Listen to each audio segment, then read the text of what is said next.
Perceba como ele se refere aos confrontos. O confronto com o Atlético, o Felipe Melo se refere como uma final. O confronto contra o Corinthians, ele se refere a esse confronto como uma guerra. Olha só como ele coloca. Sequência já incomoda aí, ó, maiores jejuns do Corinthians no derby nesse século. Então são 7 jogos do período atual. Tivemos 7 jogos também de outubro de 2006 a janeiro de 2010, tá?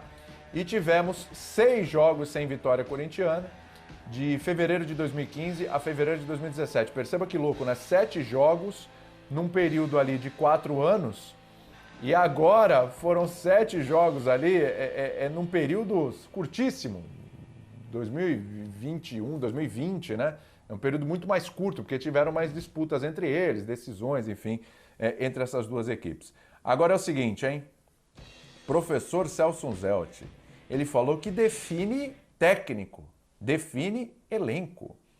Esse derby pode definir técnico para um dos dois lados? O Abel ainda tem a Libertadores na terça, hein? Não, o Abel não cai por causa desse jogo.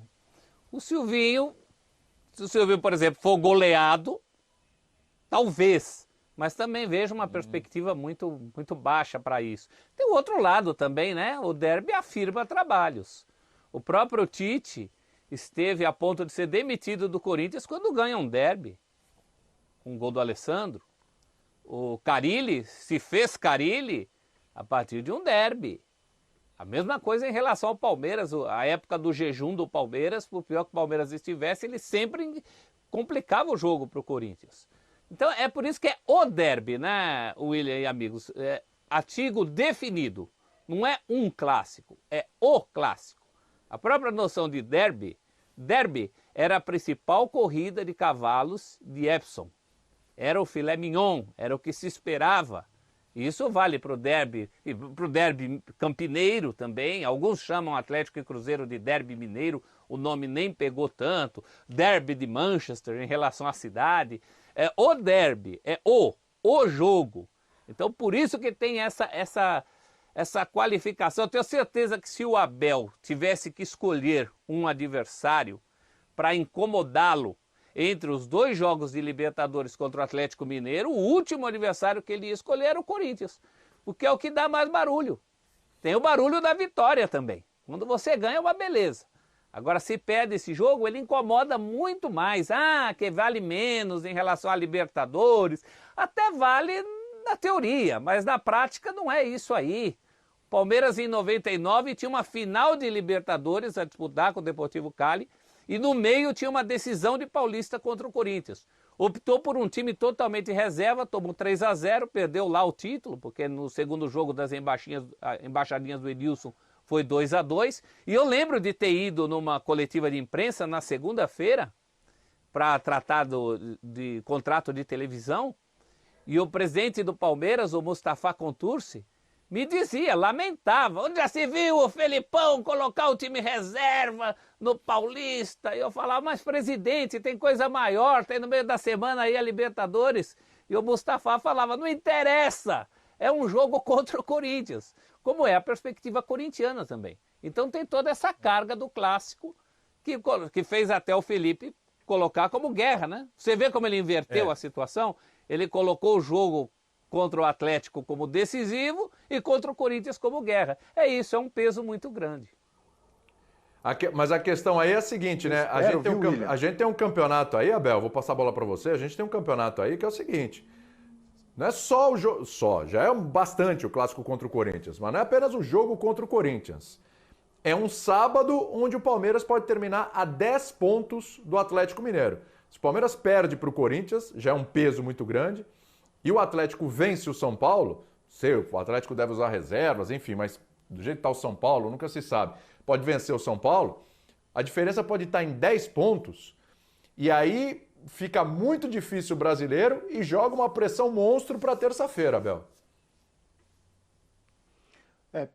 Primeira coisa sobre as palavras do Felipe Melo, tomara que fique só nas palavras esse negócio de guerra, e que no campo não seja assim, né? Eu já cobri muitos Palmeiras e Corinthians várias vezes ali dentro do campo e já vi jogos maravilhosos, históricos, vitórias e derrotas dos dois lados, e já vi pancadaria também dentro de campo e fora, e eu nunca acho legal, acho que ninguém gosta de ver, a gente gosta de ver futebol, e não pancadaria, troca de socos, chutes.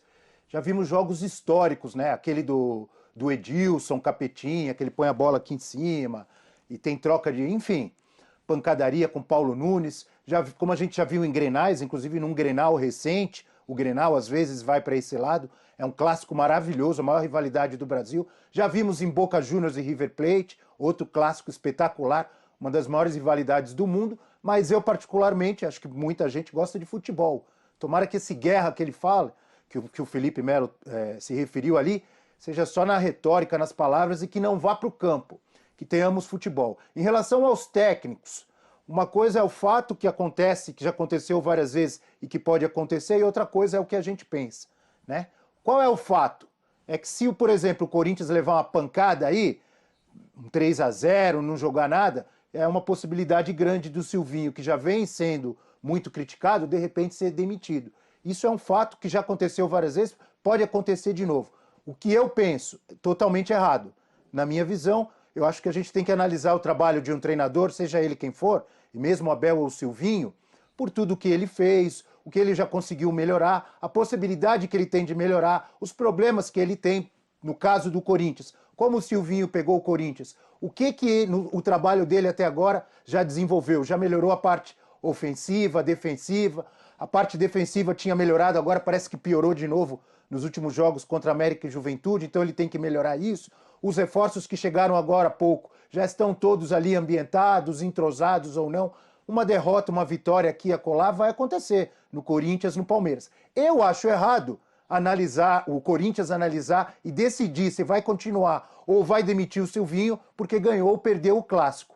Mas quem sou eu para mudar de uma hora para outra tudo que o futebol brasileiro pensa? A forma de agir do futebol brasileiro é essa em relação aos técnicos. Ah, se perder, se levar uma pancada no clássico, não serve mais e não é mais o técnico do Corinthians. Eu discordo.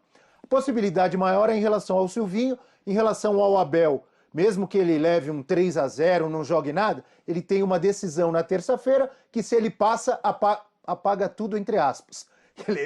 Você levar uma derrota dura num clássico, Corinthians e Palmeiras, ele vai ter ainda, vai demorar para cicatrizar. Mas essa cicatrização vai ser bem mais rápida se na terça-feira ele elimina o Galo e chega à final da Libertadores. A cicatriz, ó, a ferida, ela dá uma melhorada rapidamente. Mas é a minha opinião, acho que a gente não deveria decidir o futuro de um técnico por causa de um jogo, e sim por causa de um trabalho em geral. Mas está bem diferente do que eu penso o futebol brasileiro, né? E faz tempo, né, Abel? Não tem jeito. Ô, Breiler, esse jogo de amanhã pro Palmeiras, a gente só vai poder avaliar o peso depois de terça-feira?